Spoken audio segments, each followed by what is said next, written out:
I just want to say the most enormous thank you to the whole community. The way we felt welcomed is going straight to the heart and very nourishing for each and every one of us.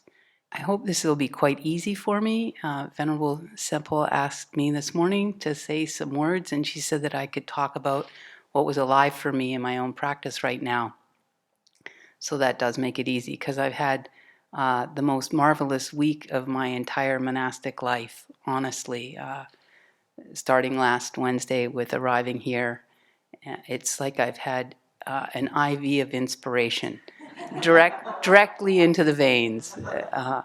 And then it continued, frankly, going to visit the Ayya Ananda Bodhi, who I think many of you probably know from the Western Buddhist monastic gatherings, and just seeing how well she is, and the Anagarika that's with her, that is being her attendant, and then having this marvelous weekend in Seattle with a burgeoning Dhamma community. And being around Ajahn Nisabo and Ajahn Kovalo was very nourishing and inspiring for me personally, and just seeing the community that's gathering there. Just so many different threads coming together, people that have had deep Dhamma practices and been at some of the most strong Theravada Buddhist monasteries, and then people that have had a yearning and just the whole range, and many, and all age groups and genders and nationalities and races. It was really inspiring. And then Anagarika Sarah and I had the opportunity to stand for alms on Monday morning. And this is what they're doing every day, 5 days of the week. And it was really inspiring, really inspiring. And we were actually in front of the original Starbucks. And there was this huge lineup for people, because we were there at 7 a.m. And Anagarika and Sarah and I got there a couple minutes early. And people were lined up. Anagarika Sarah was like, that's the American pilgrimage, because there were people with selfie sticks, wanting to film themselves walking into the original Starbucks, obviously probably not native Seattleans.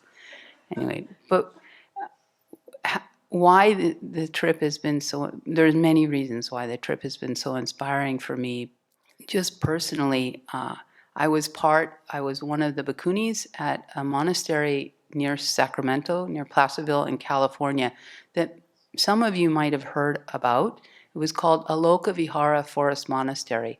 And it was such a sincere effort, and many good causes and conditions, but not all, for whatever reason. So that was quite an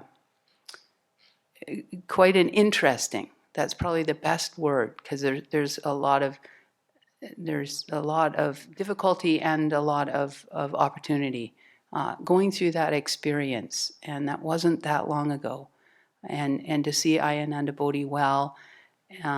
So what's up for me is faith, and just realizing that faith really links to me to anatta, to selflessness. Like this, really, this is all so beyond our control. It's just so clear. I know I will have to have that lesson again and again and again, but it's very clear to me right now as I sit here. And it's been interesting for me being here, and actually the teaching that I received this morning from Venerable Chodron was around the mentor, and chanting about the guru, and just thinking about that in terms of the tradition I'm in Theravada Buddhism. And so a passage that has come to my mind, and it's in the middle-length discourses of the Buddha, the Majjhima Nikaya. And it's Sutta 43. It's the greater series of questions and answers.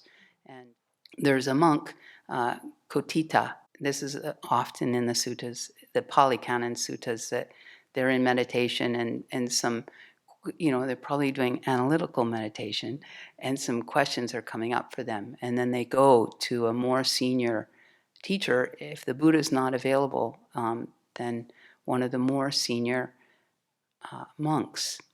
And Kotita goes to Shariputra and asks him a series of questions. And one of the questions is, what are the two conditions for the arising of right view?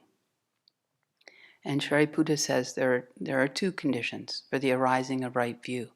And this is, to me, where so many of the beautiful teachings that I'm being exposed to here and the teachings that I've received through Theravada, to me, in the Shariputra's answer, they come together, and there's no conflict. And Shariputra's answer is, the two conditions that are necessary for right view to arise are wise attention, and this is, our efforts, and the voice of another.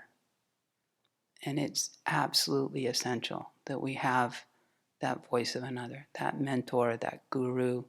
It's in living color here at Sravasti Abbey. And I just want to say there are so many lessons for me in just this short touching into the community. Anna Gerka and Sarah and I are planning to figure out a time to come back for longer. I'll just say, being in the morning puja and hearing often about cyclical existence is very powerful. Being it landing on new, fresh ears, that's very powerful that you're doing that with your whole body, your whole face on the floor, and that you're remembering that is the situation that we're in. We don't get to hear that message enough, actually. Yeah. I could go on, and I promise I won't. I will end there. Thank you so much for your practice.